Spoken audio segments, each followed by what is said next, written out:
the size of any star is that though we are but a vapor, you and me, and tiny and frail, we are marked by majesty. And we have been created in the very image of the God who breathes out the stars and put the universe into place. You and I are fashioned and formed and ordained by the God of all creation. We are fearfully and wonderfully made, you and I. We are a miracle. You're a miracle sitting in the building tonight. If I could just remind you just for a moment, you are somebody incredibly special.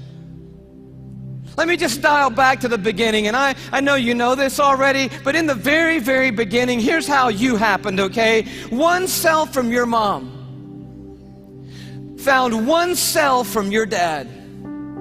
Now, there's more involved than that, but that's enough for us right now. And by the way, we should applaud the one cell from your dad, because that one cell did a pretty heroic thing to be the one cell in the story that we're talking about tonight. One cell from your mom met up with one cell from your dad, each one carrying 23 chromosomes. The one from your mom was carrying half of her DNA. The one from your dad was carrying half of his DNA. And those two cells met and merged into one single cell. And when they did, those chromosomes matched, and they began to form together a brand new DNA code. Using 4 characters, 4 nucleotides, they began to write out what we have now discovered is the 3 billion character description of who you are, written in the language of God. They wrote out your DNA, your human genome of 3 billion characters made up of those 4 simple nucleotides. And when they did, they described who God had ordained you to be. In that one little simple cell.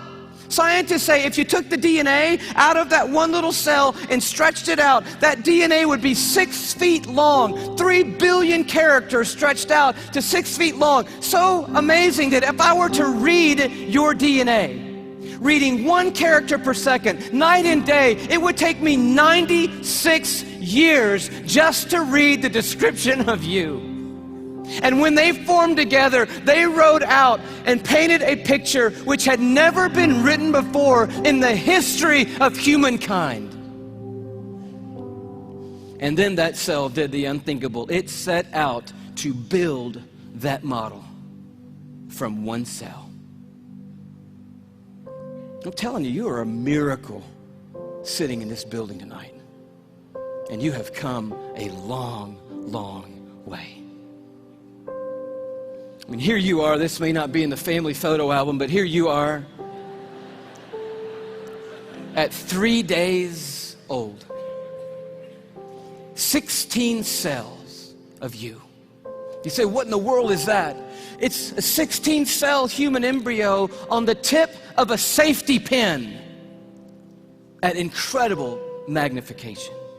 So by now, that one cell had turned into 16 cells on its way to making the 75 trillion cells that make up your body tonight. Every one of those 75 trillion cells containing that 6 feet of the 3 billion character DNA code that you. There's so much DNA in your body, by the way. If you stretched it all end to end, there'd be enough DNA to go to the moon and back inside your body. 178,000 times. That's how amazing God has made you to be. 75 trillion cells in your body. And when I told you that, 50,000 of those cells died and were replaced by brand new cells when I told you that. And then just now, 50,000 more cells died and were replaced by brand new cells. It's happening every 3 seconds, day and night, all the days of your existence. And you wonder why you're tired all the time. I'll tell you, you're doing some amazing stuff night and day. We're miracles, you and me. I love the way Augustine said it, one of the great fathers of the church and of the faith. He just nailed it when he said it like this. Men go abroad to wonder at the height of mountains, the huge waves of the sea, the long course of rivers, the vast compass of the ocean, the circular motion of the stars, but they pass by themselves and they don't even notice. In the womb, miracles happening every moment. Here you are at 5 months in the womb. You remember those days? Those were the good old days. And just miracles happening every second. Let me tell you about one.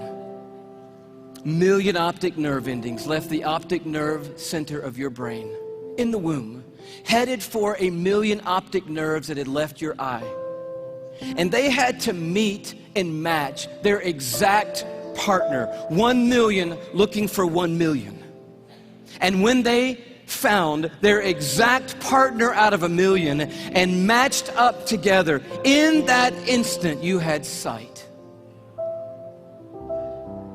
And anyone would tell you that to this moment, the most technologically advanced thing on planet Earth is your eye. Oh, but it didn't do you any good, because when that moment happened, you just had one piece of skin completely covering your eyeball. But as I read in one textbook, miraculously and mysteriously at about the 6th month, a little cutting device appeared and it cut perfectly that piece of skin. And you had eyelids for the very first time in your mother's womb. You are fearfully and wonderfully made. And the God of the heavens is the one who fashioned you together. And he knows your name tonight. And he knows every single thing there is to know about you. And he's made you a promise that for those who trust in him, he will literally hold them in his hand and carry them all the days of their life. This Psalm 33 that talks about a star-breathing God turns an interesting corner. It says, "For he spoke and it came to be. He commanded and it stood fast." That's power and awe. But now it gets very personal. From heaven, the Lord looks down and sees all mankind. From his dwelling place, he watches all who live on earth. He who forms the hearts of them all and is intimately acquainted with everything they do. And then he goes even further.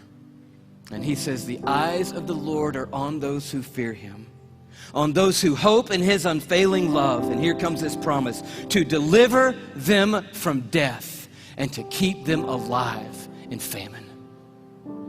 And that is the promise tonight, because this building and our world is filled with hurting people, with lives that are spinning out of control, with pain that we didn't ask for or could never imagine. And God is making a promise to us tonight. He's saying, "I am a universe maker and I am a heart former, but I'm also big enough to be intimately acquainted with all the circumstances of every one of your lives. And I promise you, no matter what comes in this lifetime, no matter how difficult the road or how dark the night, I will hold on to you and I will literally hold you together and carry you through any and every circumstance that ever comes your way, any moment on this planet." It's the promise of God. And you say, "Well, man, that sounds good, but how do I know that's true in my life right now, Louis?" I mean, that's really what we want to know tonight. And I'll tell you how you can know tonight that God will always hold you together no matter what. It's by looking a little deeper into the human body, and it's a little protein molecule called laminin. Yeah, that's about what I felt the first time I heard that. Long story short, the tour was winding down last time around. We were in Tyler, Texas. The night was over. A guy walks up to me. I wish I could tell you the whole story. It was so of God. Introduces himself to me, says, "How are you doing? I just wanted to say hello." I said, "It's nice to meet you." He says, "You guys winding the tour down? Where are you going to go from here?" I said, "Well, I'm on my way back home to Atlanta, Georgia." He said, well, what's next for you? I said, I'm going to be preaching the next 2 Sundays for my pastor back in Atlanta. He said, oh, cool. What are you preaching on? I said, well, the series is on the glory of God in the human body. He said, that's really amazing. I'm a molecular biologist at the university down the road. Give me your talk. And I was like, oh, wow, I wasn't quite yet ready to unload the talk for a molecular biologist. So I kind of stumbled through what I had, and he's kind of being kind and gracious and like, that's good. And then he says, well, what's your big left hook? You got to have a left hook, a big finish, right? I said, I don't have a left hook yet. He said, oh, Louis, oh, man, your left hook is laminin. And I'm totally blank on laminin. He goes, Louis, it's a cell adhesion molecule. Protein molecule? Do you know about proteins? I'm like, no.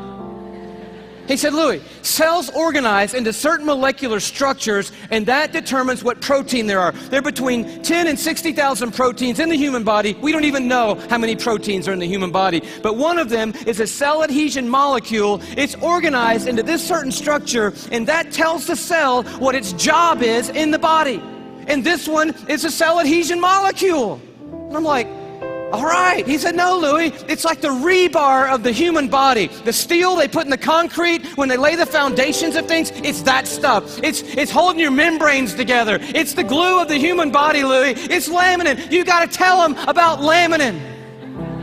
And I'm like, I promise you, I'm going home and tell them about laminin. And I'm sure when I do, revival is going to sweep across the church and probably around the world when I tell them. He said, no. You got to see laminin. I'm like, okay, let's see it. He said, no. You need to go look it up online. You need to go Google laminin. Like, I don't even know how to spell laminin.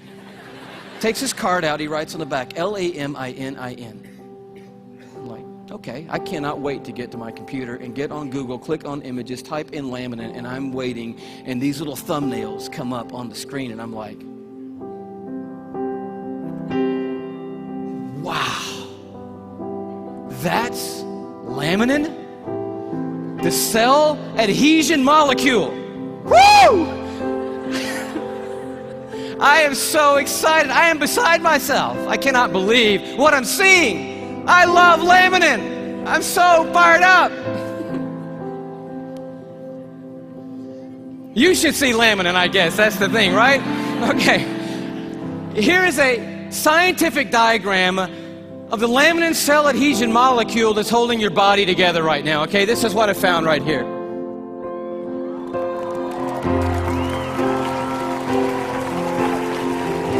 No, come on, that's crazy. That's just crazy. I just can't believe it. I emailed that guy back so fast, I'm like, wow, what in the world? He said, you want to see an actual laminin molecule? I'm like, oh no, man, the diagram was cool for me. I'm happy with that. Don't bother sending anything else. I'm like, yes! And he sends me this image, an electron microscopic image of an actual laminin protein molecule. It looks just like this.